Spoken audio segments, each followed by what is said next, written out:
नमस्ते दोस्तों। साथियों, आज की इस वीडियो में हम बहुत ही अहम विषय पर चर्चा करने के लिए आए हैं। जैसा कि आप सभी को पता होगा कि हम जो बात कर रहे थे वो भारतीय मुद्रा के बारे में हमने चर्चा करी थी पिछली वीडियोस में, कि भारत की मुद्रा को किस प्रकार से डिवेल्युएट करा गया, भारत की मुद्रा को किस प्रकार से उसका कूटकरण कर दिया गया कानून बनाकर, और किस प्रकार से जो अंग्रेजों ने कानून बनाए थे उन कानूनों को विरोध कर अर्थात उन कानूनों का ही उल्लंघन कर अंग्रेजी सरकार ने किस प्रकार से हमारे साथ छल किया और आज भी छल करा जा रहा है। फिर हमने बात करी थी आरबीआई के बारे में कि आरबीआई एक प्राइवेट संस्था है, प्राइवेट कंपनी है, और इस प्राइवेट कंपनी का मालिक कौन है, तो मैंने इस बारे में भी चर्चा करी थी। और पिछली वीडियोस में हम विस्तार से इस भारतीय मुद्रा के इतिहास को समझते आ रहे हैं। आज के इस वीडियो में हम बात करेंगे आज जो भारत की लगभग 90 से 95% जो जनता है वो इस दलदल से, इस कुचक्र से, इस माया जाल में फंसी हुई है। आप लोगों को पता होगा कि 90% लोग आज कर्ज की समस्या से पीड़ित है।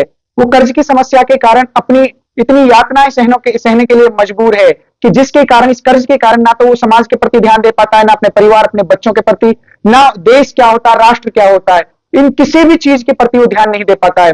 और इसमें जो सबसे बड़ा रोल है और वो है इस बैंकिंग तंत्र का। आज इस वीडियो में हम जो डिस्कशन करेंगे, आज मैं आपके बीच में डिस्कशन करूंगा कि जो बैंकिंग तंत्र है ये किस प्रकार से आपको गुमराह करके, आपका विश्वास का हनन करके, आपके साथ छल रचकर एक सुनियोजित और एक षड्यंत्र के तहत आपको लोन में फंसाता है और उस लोन के बदले आपकी असली धन संपदा को अपने हवाले कर उसकी कुर्की कर देता है, उसको नीलाम कर देता है। आज समाज का जो प्रत्येक व्यक्ति है इस कर्ज की समस्या से जो पीड़ित है, वो या तो इस कर्ज के कारण अपना सब कुछ दांव पर लगाकर इस बैंकिंग तंत्र से छुटकारा पाना चाहता है और एक ऐसी सोच रखता है कि एक बार मेरा ये कर्ज चुकता हो जाए, इसके बाद मैं बैंक से कभी भी कर्ज नहीं लूंगा। दूसरी बात, या तो वो सारी समस्याओं को एक ही झटके में तिलांजलि दे देना चाहता है, वो आत्महत्या कर। इस बैंकिंग तंत्र, ये बैंकिंग तंत्र इतनी खतरनाक है कि इस बैंकिंग तंत्र के कारण देश के अंदर हजारों लोग सुसाइड कर जाते हैं, आत्महत्या कर जाते हैं।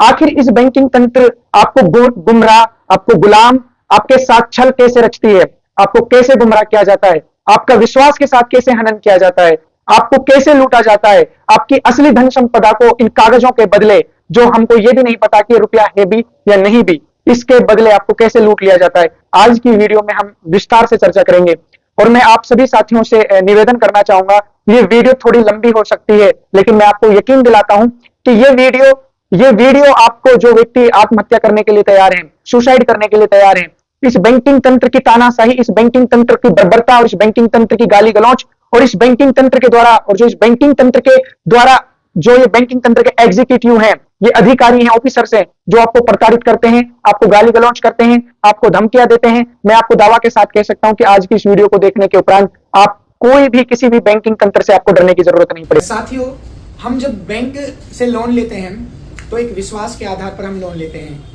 हम एक विश्वास के आधार पर जो बैंक के अधिकारी होते हैं उनको अपनी असली धन संपदा के जो कीमती कागजात होते हैं उनके बदले हम लोन लेते हैं। उनके बिहाफ पर कागज, हमारी जो संपत्ति का जो एग्रीमेंट होता है उसके बिहाफ पर एक विश्वास के आधार पर हमको लोन दिया जाता है। और जो लोन हमें दिया जाता है, अब आप लोगों ने हमारी जो मैंने पिछली वीडियोस में जो डिस्कशन किया है, आप लोगों ने अगर वो वीडियोस देखी हो, अगर आप लोगों ने नहीं देखी हो तो आपको डिस्क्रिप्शन में लिंक दे दिया गया है, आप वो वीडियोस जरूर देखिएगा। क्योंकि ये जो पूरा का पूरा जो लोन का चक्र है, इस पूरे के पूरे लोन को चक्र को समझने के लिए आपको वो वीडियो देखनी जरूरी है। बाकी इस वीडियो में भी हम संक्षेप में इस बारे में बात करेंगे कि जब बैंक से हम लोन लेते हैं, वो बैंक ने जो हमें रुपया दिया, वो रुपया लीगल है या इलीगल है। अब वो रुपया लीगल और इलीगल, वैध और अवैध कैसे है, वो पिछली वीडियोज में हमने डिस्कशन किया है। साथियों, बैंक के साथ एक विश्वास के आधार पर हमने लोन लिया और उस विश्वास के आधार पर ही हमने बैंक के साथ एग्रीमेंट किया। एग्रीमेंट हो जाने के बाद हमको अमाउंट डिस्बर्स हो जाता है। अब जब अमाउंट डिस्बर्स हो जाता है आपके अकाउंट में, आपको जब पता चलता है कि जो बैंक ने आपको लोन दिया, या जब मैं आप लोगों से कहूँ कि जब बैंक ने आप लोगों के लिए लोन दिया, जो अमाउंट डिस्बर्स किया वो असली था या नकली था, जब हमारे मन में ये संशय पैदा हो, जब हम लोगों के मन में डाउट्स क्रिएट हुए कि जो बैंकों ने हमारे साथ ट्रेड किया है उसके बिहाफ पे जो हमारे अंदर क्वेश्चन क्रिएट हुए, उन क्वेश्चनों के बिहाफ पर हम लोगों ने क्या किया, बैंक से कुछ क्वेश्चन किए, हमने उनसे कुछ संशयों के आधार पर हमने उनसे जवाब मांगे। अब बैंक वालों से हम जवाब मांगते हैं कि जो आपने हमारे लिए रुपया दिया, वो रुपया दिया या पर्ची दी। आप यूं कह सकते हो कि आपने जो रुपया दिया वो असली दिया या नकली दिया, लीगल दिया, इलीगल दिया। इतना सा ही हम बैंक वालों से सवाल करते हैं। अब जैसे ही आप अपनी किस्तों को रोकना शुरू कर देते हो, बैंक की तरफ से आपका एक नोटिस इशू होता है, बैंक के अधिकारियों की तरफ से आपके अकाउंट को एनपीए कर देते हैं। एनपीए हो जाने के बाद आपको 13(2) का नोटिस आता है, 13(4) का नोटिस आता है, तमाम ई ऑक्शन के सेल नोटिस वगैरह वगैरह वो भेजते हैं आप लोगों को। अब जो बैंक के साथ हमारा एक विश्वास के आधार पर जब हमने बैंक वालों से लोन लिया, उस विश्वास के आधार पर ही हमने बैंक को एक पत्र भेजा। उस पत्र में हमने पूछा कि हम आप लोगों को गलत नहीं कह रहे, बस हमारे मन में संशय पैदा हुए हैं कि आपने जो हमारे लिए वो रुपया दिया है वो इलीगल है या लीगल है। बस इतना सा ही हमने उनसे मांगा है। और हम उसमें अपने उस पत्र में लिखते हैं आवेदन में कि हम आपका एक एक रुपया चुकता करने के लिए तैयार हैं। हमारी ऐसी कोई सी मंशा नहीं है कि हम रुपया चुकता करने के लिए तैयार नहीं हैं। हम 100% आपका रुपया आपका भुगतान करने के लिए तैयार हैं। लेकिन हमारे मन में जो एक सवाल पैदा हुए हैं, जब तक उन सवालों का जवाब आप लोग नहीं दोगे तब तक हम आप लोगों का अमाउंट है जो उसको पे नहीं करेंगे। हम लोग इस आधार पर बैंक वालों से सवाल करते हैं, परंतु बैंक क्या करता है, बैंक उन सवालों के जवाब दिए बिना, उस आवेदन का जवाब दिए बिना आप लोगों को प्रताड़ित करता है, आप लोगों को गालियां देता है, आप लोगों के साथ अभद्र भाषा का प्रयोग करता है, आपकी प्रॉपर्टी को इलीगल तरीके से वो सेल कर देता है और बेच देता है, जो कि एक विश्वास का हनन है। और जो विश्वास की जो धाराएं बनती है वो धाराएं बनती है भारत की न्याय, आप देखोगे दंड संहिता में आप 405 से लेके 409 412 तक लगभग क्रिमिनल ब्रीच ऑफ ट्रस्ट। और ये जो क्रिमिनल ब्रीच ऑफ ट्रस्ट है, एक तरीके से आप समझिए क्रिमिनल ब्रीच ऑफ ट्रस्ट होता है चीटिंग। अब चीटिंग, अगर एक दोस्त अपने एक दोस्त के साथ अगर चीट करता है तो उसमें 3 साल की सजा है। यदि बैंक या गवर्नमेंट सर्वेंट और या फिर कोई भी अधिकारी, यदि चाहे नेता, कोई भी अधिकारी जो हमारा चुना हुआ या फिर जो हमारे सेवा के लिए कार्यरत है, कोई भी अधिकारी हो, निचले अधिकारी से लेकर ऊपर तक के अधिकारी, उन सब पर ये कानून लागू होता है। और जो उन सब पर जब ये कानून लागू होता है उसके आधार पर जो बैंक पर भी यह कानून लागू होता है। अब जब मैं आपसे ये कह रहा था कि बैंक उस आवेदन का जवाब दिए बिना बैंक हमारी प्रॉपर्टी को बेच रहा है, उस पर कब्जा करने की उसकी मंशा है। अब जो हमारी प्रॉपर्टी है उस प्रॉपर्टी की तो कीमत दिन प्रतिदिन बढ़ती जा रही है, लेकिन जो इनका रुपया है उसका कीमत है जो वो घटती जा रही है। और बैंक को जो पैसे चाहिए, अब आप लोग ये बताइए, जब हम बैंक वालों से ये कह रहे हैं कि हम आपका एक एक रुपया का भुगतान करने के लिए तैयार हैं, लेकिन आप हमारे आवेदन का जवाब दे दीजिए, लेकिन वो आवेदन का जवाब नहीं देते। वो हमारी उस संपत्ति को बेचकर हम लोगों को आर्थिक रूप से, मानसिक रूप से, सामाजिक रूप से और हमारा नुकसान पहुंचा रहा है, हमें आत्महत्या के लिए उकसा रहा है, हमें आत्महत्या करने के लिए मजबूर कर रहा है, जो कि पूरा का पूरा क्रिमिनल ब्रीच ऑफ ट्रस्ट है। ये ब्रीच ऑफ ट्रस्ट है। अब इस जो ब्रीच ऑफ ट्रस्ट है, इसी ब्रीच ऑफ ट्रस्ट के आधार पर आप जब देखोगे, हमने इन लोगों को बोल दिया कि हम आपका हर भुगतान करने के लिए तैयार हैं, तो साथियों जब बैंक वालों के लिए हम नोटिस भेजते हैं, उस नोटिस का बैंक वाले जवाब नहीं देते हैं। अब आपके पास जब बैंक वाले कॉल करें तो आप लोगों को एक ही बात बोलनी है कि आप लोगों के साथ जो हमने लेन देन किया है हम उसका भुगतान करने के लिए तैयार हैं। हम जब तक भुगतान नहीं करेंगे, जब तक आप हमारे इस नोटिस का जवाब नहीं दोगे, आप जब तक इस नोटिस का जवाब नहीं दोगे, हम 1 रुपये का भी भुगतान नहीं करेंगे। अब साथियों होता क्या है, आप षड्यंत्र ये समझिए, आप लोगों के साथ छल कैसे किया जाता है। आपने जब बैंक से लोन लिया तो बैंक से लोन लेते वक्त आपका एग्रीमेंट संपत्ति का हुआ था या जो आपका एग्रीमेंट के बिहाफ पर लोन दिया गया था, आप लोग ये समझिए। अब जो एग्रीमेंट होता है वो एग्रीमेंट तो यही होता है ना कि एग्रीमेंट पर दोनों तरफ से सिग्नेचर होने चाहिए। अब जब बैंक आप लोगों से एग्रीमेंट करवाता है, क्या बैंक उस लोन एग्रीमेंट पर भी सिग्नेचर करता है? आप लोग जब बैंक से लोन एग्रीमेंट मांगोगे तो आप उसमें देखोगे कि बैंक ने उस लोन एग्रीमेंट पर केवल अपने यानी हमारे ही सिग्नेचर करवाते हैं, बैंक की तरफ से कोई सिग्नेचर नहीं होता। और एग्रीमेंट यह कहता है, एग्रीमेंट की अगर आप परिभाषा समझो, जो समझौता होता है उस समझौते पर, उस कॉन्ट्रैक्ट पर दोनों तरफ से सिग्नेचर होने चाहिए। अब वो जब सिग्नेचर दोनों तरफ से होंगे तभी वो एग्रीमेंट माना जाएगा। अब आप लोग क्या कीजिए, बैंक वालों से एग्रीमेंट मांगिए। अब बैंक वाले जब एग्रीमेंट देंगे, अगर बैंक वालों ने उस पर सिग्नेचर कर रखा है तो वो एग्रीमेंट माना जाएगा, अदरवाइज वो एग्रीमेंट नहीं है। पूछिए एग्रीमेंट क्या होता है। आप एग्रीमेंट पूछने के बाद आप लोग उनसे मांगिए कि जो आपने हमें जो अमाउंट दिया है आप इसका सबूत दीजिए कि आपने हमें कितना अमाउंट दिया है, दिया भी है या नहीं दिया। तो वो आपको आपकी पासबुक दिखाएंगे। पासबुक दिखाने के बाद या तो वो आपका जो अमाउंट डिस्बर्स हुआ है उस अमाउंट को दिखाएंगे। षड्यंत्र आपको यहाँ ये समझना है, आपको लड़ना कैसे है बैंक वालों से, आपको यह समझना है। आपको बैंक वालों को जवाब कैसे देना यह समझना है। बैंक वालों के साथ आपको डील कैसे करना है यह समझना है। पुलिस वालों के साथ डील कैसे करना है आपको यही समझना है। पुलिस वालों से बात कैसे करनी है आपको यहाँ यह समझना है। अब षड्यंत्र आप देखिए, आप जब बैंक वालों से लोन लेते हैं, जो आपका अमाउंट डिस्बर्स हुआ है आप उनसे कीजिए, वो फिर आपको एक स्टेटमेंट देंगे जिसमें आपका पूरा का पूरा वो अमाउंट जो डिस्बर्स हुआ है उसका पूरा का पूरा ब्यौरा होगा। अब जो पासबुक है और जो लोन स्टेटमेंट है वो किसकी है? वो तो बैंक की है ना। अब आप लोग सवाल कीजिए कि आप इस पर ना तो पासबुक पर मेरे सिग्नेचर, ना लोन स्टेटमेंट पर मेरे सिग्नेचर, जो लोन आपने दिया है, आपने जो डिस्बर्स किया है, इसका लीगली आधार क्या है? मैं कैसे मान लूं कि आपने जो ये लिख दिया ये सही है? क्योंकि आपकी ही मशीन, आपकी ही बैंक, आपकी ही कलम, आप तो चाहे जो सो चाहे कुछ लिख सकते हैं वो। अब अगर हम तर्कपूर्वक अगर हम इसके ऊपर डिस्कशन करें तो जो पासबुक है या लोन स्टेटमेंट है, उस लोन स्टेटमेंट का उनसे आप आधार मांगिए। अब बैंक वाले आपसे कहेंगे कि आपको जब वो आपको लीगल नोटिस भेज दिया, आपकी प्रॉपर्टी को वो नीलाम कर रहे हैं, तो वो कहेंगे कि आपने ट्रांजैक्शनल आप डिफॉल्टर हुए हो, आपने ट्रांजैक्शन ब्रेक करी है। जो ट्रांजैक्शन हमने ब्रेक करी है वो ट्रांजैक्शन हमने इसीलिए ब्रेक करी है कि आपने जो हमारे साथ लेन देन किया है, हमारे मन में ये संशय पैदा हुए हैं कि आप जो लेन देन कर रहे हो वो अवैध रुपए में कर रहे हो। हम आज भी आप लोगों का भुगतान करने के लिए तैयार हैं कि आप हमारे इन सवालों का जवाब दे दीजिए, हम आपका एक एक रुपया का चुकता करने के लिए तैयार हैं।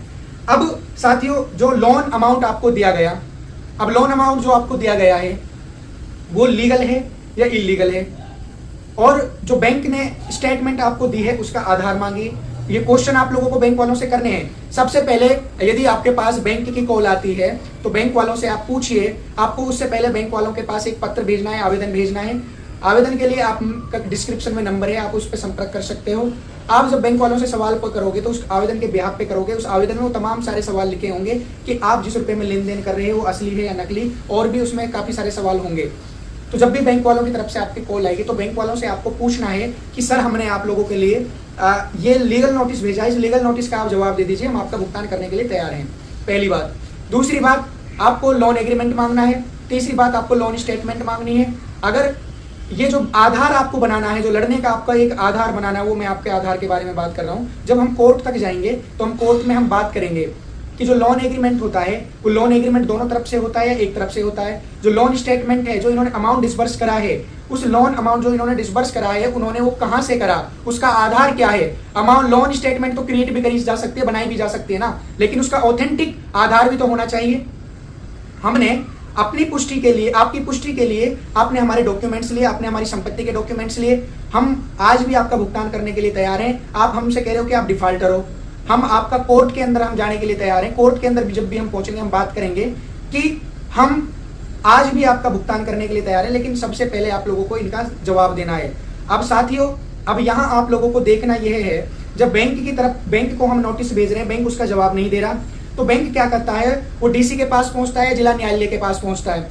अब वहां पर डीसी एक पक्ष को सुनकर क्या करता है, वो एक तरफा फैसला सुना देता है। अब जो मैं आप लोगों को एक बात बता रहा था कि एक विश्वास के आधार पर ही जो एक डीसी है, पुलिस है, जज है, नेता है, इन सारे लोगों को हम चुनते हैं। हम एक विश्वास के आधार पर ही इन लोगों को अपना प्रतिनिधित्व या प्रतिनिधि चुनकर भेजते हैं कि ये हमारा साथ एक विश्वास के आधार पर हमारे लिए नीतियां, निर्देश, कानून बनाएंगे।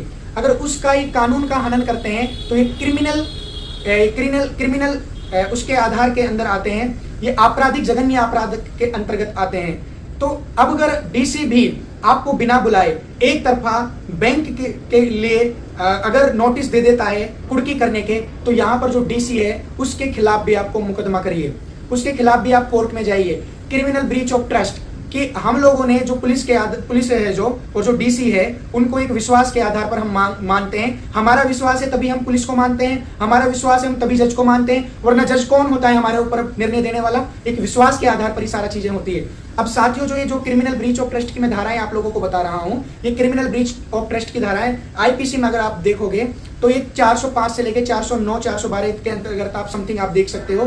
ये क्रिमिनल ब्रीच ऑफ ट्रस्ट, यदि कोई व्यक्ति यदि कोई व्यक्ति कोई भी हो, चाहे मान लीजिए आपका एक दोस्त है, वो आपके साथ चीट करता है, तो अगर वो चीट करता है तो उसको 3 साल की सजा होगी। अगर बैंक आपको चीट करती है तो उसमें आपको 10 साल की सजा है। अगर 1 रुपए का भी आपके साथ विश्वासघात हुआ है तो आईपीसी सेक्शन आप देखोगे 409 में बैंक या बैंक सर्वेंट या फिर ये बैंकर्स होते हैं या फिर जो जितने भी गवर्नमेंट एम्प्लॉय हैं, चाहे राष्ट्रपति, प्रधानमंत्री, मुख्यमंत्री, डीसी, एसपी, एसडीएम कोई भी हो, इनके अंतर्गत आप लोग इनको घसीट सकते हो, क्योंकि ये क्रिमिनल ब्रीच ऑफ ट्रस्ट, एक विश्वासघात, हम एक विश्वास के आधार पर जो इनके एक ऊपर जो भरोसा है, अगर इस भरोसे को ये तोड़ते हैं, अगर इसको ब्रीच ऑफ ट्रस्ट, अगर इसको तो इसका हनन करते हैं तो आप इनके खिलाफ कानूनी कार्रवाई कर सकते हो। अब चीट, यदि अगर actually criminal breach of trust cheating है, अब चीटिंग 1 रुपए की हो चाहे 10,000 की हो, चाहे बैंक आपके साथ अगर करता है तो 10 साल की सजा है। अब बैंक आपको चीट कैसे कैसे कर सकता है? आपको ट्रांजैक्शनल के आधार पर कर सकता है। बैंक आपके खिलाफ एक तरफा तो सर्विस एक्ट की कार्रवाई करके कर सकता है, पैरेलल में वो क्या करता है, वो अमाउंट को भी आपसे डमी अकाउंटों में लेते रहेगा, वो नाना प्रकार से आपके साथ चीट कर रहा है। तो अगर बैंक आपको चीट कर रहा है तो इन आधारों के अंतर्गत आप बैंक के खिलाफ केस कर सकते हो, और यही एक आधार बनता है। जिस प्रकार से हम पिछले वीडियोज में जब हमने बात करी थी कि जो बैंक है, ये बैंक पूरी भारत की जनता के साथ फ्रॉड कर रहा है। जब हम कहते हैं कि जो भारत के अंदर जितने भी नोट चले हुए हैं, इन्होंने भारत की जो आईपीसी, जो भारतीय दंड संहिता की धाराएं हैं 230 से लेकर 254 और आईपीसी सेक्शन 489 और उसके सब सेक्शंस जो अब बदल गए हैं, और अब तो भारतीय न्याय संहिता में क्या हो गए हैं ये सेक्शंस, अगर क्रिमिनल ब्रीच ऑफ ट्रस्ट की जो सेक्शंस हैं वो 316 की उपधाराएं 1, 2, 3, 4, 5, और अगर आप देखोगे कि भारत के सिक्के का कूटकरण कर और तमाम जो इन्होंने भारत की मुद्रा के साथ जो छेड़खानी करी है उसका कूटकरण जो इन्होंने किया है, उसके आधार पर अगर आप देखोगे तो वो जो धाराएं बनती है 178 से और 188 तक है भारतीय न्याय संहिता में। अब भारतीय न्याय संहिता में आप देखोगे जो धाराएं दी गई हैं, इन धाराओं के आधार पर बैंक के खिलाफ आपको केस करना है, चाहे पुलिस हो, बैंक हो, नेता हो, जज हो, आरबीआई हो, ये जो फाइनेंशियल मिनिस्ट्री है ये हो, या कोई भी व्यक्ति हो। आपको बैंक नहीं, आपको आरबीआई नहीं, आपको पुलिस नहीं, आपको फाइनेंस जो वित्त मंत्रालय वो नहीं, आपको इनके जो अधिकारी हैं उनके खिलाफ केस करना है। बैंक एक ब्रांड है, एक एंटिटी है, मतलब वो एक तो परिभाषित कर रही है, बैंक कोई आदमी थोड़ी है, आपको उसके मालिक और जो अधिकारी है, क्योंकि आपने जो लेन देन किया वो तो अधिकारी के साथ किया है ना, आपने जिस अधिकारी के साथ लेन देन किया है उस अधिकारी के खिलाफ आपको मुकदमा करना है। तो हम, जैसा कि आप लोगों को पता है कि हम जो बैंक के लिए आवेदन भेजते हैं तो पुलिस उस पर एफआईआर नहीं करती, ना ही उसके हम वही आवेदन हम आरबीआई को भेजते हैं, वित्त मंत्रालय को भेजते हैं, राष्ट्रपति को भेजते हैं, मुख्यमंत्री को भेजते हैं, प्रधानमंत्री को भेजते हैं, एसपी को भेजते हैं, डीजीपी को भेजते हैं, एसएचओ को भेजते हैं, कमिश्नर ऑफ पुलिस को भेजते हैं, तहसीलदार को भेजते हैं, अलग, और डीजीपी को भेजते हैं। अलग अलग हम मंत्रालयों में, कार्यालयों में हम जब इनको भेजते हैं तो कहीं से भी हमारी सुनवाई नहीं होती। ये जो बैंकिंग तंत्र है, ये तो मैंने आप लोगों को बता दिया कि आप ये कार्यवाही कर सकते हैं लीगली तरीके से, ताकि हमारा एक शिकंजा हम मजबूत कर सकें, जब हम अदालत के अंदर जाएं तो हम दोषी ना ठहरें। ये जो कार्यवाही है आपको निरंतर करनी है। सबसे पहले आपको बैंक के लिए एक आवेदन भेजना है, बैंक के हेडक्वार्टर में भेजना है, उसके साथ अगर बैंक के अगर उसका जवाब नहीं देते हैं तो आपको पुलिस में कंप्लेंट देनी है। अगर पुलिस कंप्लेंट को लेने से मना करती है तो बाई स्पीड पोस्ट भेजना है। अगर स्पीड पोस्ट भेजने के बाद अगर जवाब नहीं आता है तो उसके बाद आपको आरटीआई लगानी है। आरटीआई का भी जवाब नहीं आता है तो आपको धारा 80 का नोटिस लगाना है, और धारा 80 का नोटिस लगाने के बाद अगर उसका भी कोई जवाब नहीं आता है तो आपको कोर्ट के अंदर जाना है,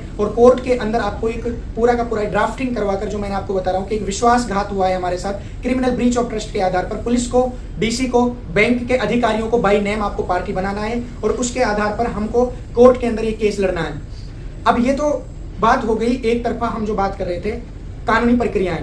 अगर इन प्रक्रियाओं के बावजूद भी अगर बैंक नहीं मानते हैं, क्योंकि पुलिस भी ये कार्रवाई नहीं करती है, आप लोगों को पता होगा कि जो ये बैंकिंग तंत्र है, इस बैंकिंग तंत्र को भारत की बर्बादी के लिए, भारत के शोषण के लिए स्थापित और स्टेब्लिश किया गया है। हम भारत की जनता की तरफ से, हम न्यायालय से, जब भारत की जनता इन तमाम अधिकारियों से जब सवाल पूछते हैं कि भारत के अंदर जो ये रुपया चल रहा है ये असली है या नकली, तो उसका कोई जवाब नहीं आता। ऐसे नाना प्रकार के हम इन लोगों से जब जवाब मांगते हैं तो उनका भी कोई जवाब नहीं आता है। अब जो मैं आप लोगों को बता रहा हूं कि बैंक के खिलाफ यदि हम लोगों को लड़ना है तो हमको जनमत इकट्ठा करना पड़ेगा। बिना जनमत के हम ये लड़ाई नहीं लड़ पाएंगे। आप लोगों को क्या करना पड़ेगा कि ये आप लोग अपने जो साथी हैं, आपके जो रिश्तेदार हैं, आपके पड़ोसी हैं, आपके दोस्त हैं, उन सबको इस बैंकिंग तंत्र के बारे में समझाइए। इस बैंकिंग तंत्र का मैंने पिछले वीडियोस में डिटेल में चर्चा करी है। इस बैंकिंग तंत्र कैसे आप लोगों के साथ फ्रॉड कर रही है, इस बारे में मैंने भी पिछली वीडियोस में डिस्कशन किया है। तो साथियों, मैं आप लोगों से निवेदन करना चाहूंगा, जो मैं आप लोगों को बता रहा हूं, सबसे पहले मैंने इस वीडियो में डिस्कशन किया कि बैंक ने हमारे साथ जो विश्वासघात किया है उसकी धाराएं बनती है क्रिमिनल ब्रीच ऑफ ट्रस्ट, कि हमने एक विश्वास के आधार पर बैंक से लोन लिया था, बैंक ने हमारा जो पैसा दिया था असली था या नकली था, हमने बैंक वालों से सवाल पूछे, लेकिन बैंक ने उनका जवाब दिए बिना वो हमारे साथ इल्लीगल तरीके से सरफेसी एक्ट को ढाल बनाकर हमारी जमीन को, हमारी संपत्ति को कुड़क करना चाहता है, जबकि हमारी उस संपत्ति की दिन प्रतिदिन कीमत बढ़ती जा रही है और जो इनकी जो पैसा है उसकी कीमत दिन प्रतिदिन घटती जा रही है। इस वीडियोज में हमने डिस्कशन करा कि जो क्रिमिनल ब्रीच ऑफ ट्रस्ट है, एक विश्वासघात है, इस विश्वासघात के आधार पर यदि डीसी, ये एम्प्लॉय जितने भी है, चाहे गवर्नमेंट सर्वेंट हो, कोई भी हो, क्योंकि आप लोगों को पता होगा कि बैंक है, जो बैंक के खिलाफ और पुलिस के खिलाफ हम एफआईआर नहीं कर सकते। क्यों नहीं हो सकते? क्योंकि जब तक एफआईआर नहीं हो सकती, बैंक और पुलिस डिपार्टमेंट हो, चाहे रेलवे हो, चाहे कोई भी हो, अगर आप कोर्ट के अंदर भी जाओगे तो कोर्ट के अंदर भी आप बैंक के खिलाफ एफआईआर नहीं कर सकते। क्यों नहीं कर सकते? क्योंकि उनको इम्यूनिटी मिली हुई है। जब तक डिपार्टमेंटल इंक्वायरी ना होकर, जब तक उसका डिपार्टमेंट ये ना कह दे कि हाँ इन्होंने ये क्राइम किया है, तब तक उसके खिलाफ केस नहीं हो सकता। जिस प्रकार से आप पुलिस के खिलाफ अगर केस कर सकते हो, जब तक उसका डिपार्टमेंट ये ना कह दे कि जांच कर हाँ इसने क्राइम किया है, तब तक उसके खिलाफ मुकदमा नहीं हो सकता। लेकिन क्योंकि उनको इम्यूनिटी मिली हुई है, अब इम्यूनिटी मिली हुई है, अब आप लोग ये देखिए, एक डीसी पर जो एक सरकारी अधिकारी को एक इम्यूनिटी मिली हुई है एक विश्वास के आधार पर, क्या जो बैंक हैं क्या वो भी सरकारी कर्मचारी हैं, वो सरकार के अधिकारी हैं, या सरकार के जो तंत्र हैं, वो जो बैंक हमारे साथ लेन देन कर रही है, वो पूरी तरीके से जिस प्रकार जो पावर एक जो सरकारी जो हमारा एम्प्लॉय है या सर्वेंट है, डीसी, एसपी, जो इनको दी गई है, या क्या वो बैंक वालों को भी दे रखी है? अगर बैंक वालों को नहीं दे रखी तो बैंक वाले किस आधार पर वो गुंडों को भेजकर हमारे साथ जबरदस्ती मारपीट करते हैं, जमीन से बाहर करते हैं, आप लोगों को गालियां देते हैं? क्योंकि उन्होंने तो इम्यूनिटी इसी प्रकार से दे दी ना कि आप जब तक डिपार्टमेंटल इंक्वायरी नहीं होगी बैंक के खिलाफ, तब तक आप लोग उसके खिलाफ केस नहीं कर सकते, जब तक उसका जुर्म स्वीकार नहीं होगा। अब इसी प्रकार से जो क्रिमिनल और ब्रीच ऑफ ट्रस्ट की जो मैं बात कर रहा था, अगर एक जो हमने बैंक से लोन लिया है, आज भारत के अंदर देखोगे जो उद्योगपति है, पूंजीपति लोग हैं, उनका हजारों करोड़ों का लोन तो माफ कर दिया जाता है, लेकिन हमारा 1 लाख 2 लाख का लोन माफ नहीं होता। ये भी हमारे साथ एक विश्वासघात है। ये फाइनेंस मिनिस्ट्री के ऊपर मुकदमा होना चाहिए, ये बैंक के ऊपर मुकदमा होना चाहिए, उस बैंक के अधिकारियों के ऊपर मुकदमा होना चाहिए कि हजारों करोड़ों का लोन है जो उनका तो माफ कर दिया जाता है, लेकिन हमारा जो लाख रुपए का, 2 लाख रुपए का, 20 लाख रुपए का जो लोन होता है उसको माफ नहीं किया जाता, उनका लोन राइट ऑफ कर दिया जाता है। एक विश्वासघात है। तो एक फाइनेंस मिनिस्ट्री के ऊपर भी मुकदमा बनता है, क्योंकि एक विश्वासघात है, एक विश्वास। इस वीडियो में मैंने बात करी, एक डीसी उन लोगों के लिए एक तरफा फैसला सुनाकर वो सरफेसी एक्ट के तहत ढाल बनाकर हम लोगों के खिलाफ एक आदेश जारी कर देता कि जाओ इनकी प्रॉपर्टी को हड़प लो, क्योंकि उनका तो मकसद ही आपकी प्रॉपर्टी को हड़पना है। उस प्रॉपर्टी को हड़पना ही जब इनका मकसद है, तो या तो साथियों अब आप लोग देख लीजिए जो मैंने आपको बताया, या तो आप लोग इस पूरे के पूरे तंत्र को समझिए। इस तंत्र को समझने के लिए आपको जो पिछली वीडियोज हैं उन वीडियोज को आप देखिए, आपको रुपये का सारा खेल समझ में आ जाएगा। और जो मैंने ये बात करी, इन आधार पर बैंक ने हमारे साथ विश्वासघात किया है और आज हमारी फैमिली सुसाइड करने के लिए तैयार है, लोग सुसाइड करने के लिए तैयार हैं। हम लोग बैंक वालों से कहते हैं कि हम आपका 1 रुपया देने के लिए तैयार हैं, लेकिन हमारे सवालों का जवाब दे दीजिए। अगर हम चाहते हैं कि जो पर हमने विश्वास किया है वो विश्वास पर आप खरे उतरें, अगर आप उस विश्वास पर खरे नहीं उतरते हो तो मान लीजिए आप लोग हमारे साथ ये छल कर रहे हो, ये पूरे तरीके से ये धोखाधड़ी है, फ्रॉड है, फॉर्जरी है। तो इन्हीं आधार पर जब बैंक वालों से आप ये नोटिस भेजिए, नोटिसों को भेजने के बाद आप इनसे जवाब मांगिए। जवाब नहीं आता है, और जो मैंने इस वीडियोज में थोड़ी संक्षेप में डिस्कशन किया है, लेकिन अगली वीडियोज में हम बात करेंगे कि किस प्रकार से हम प्रॉपर तरीके से इस बैंकिंग तंत्र के खिलाफ हम अपनी इस मुहिम को आगे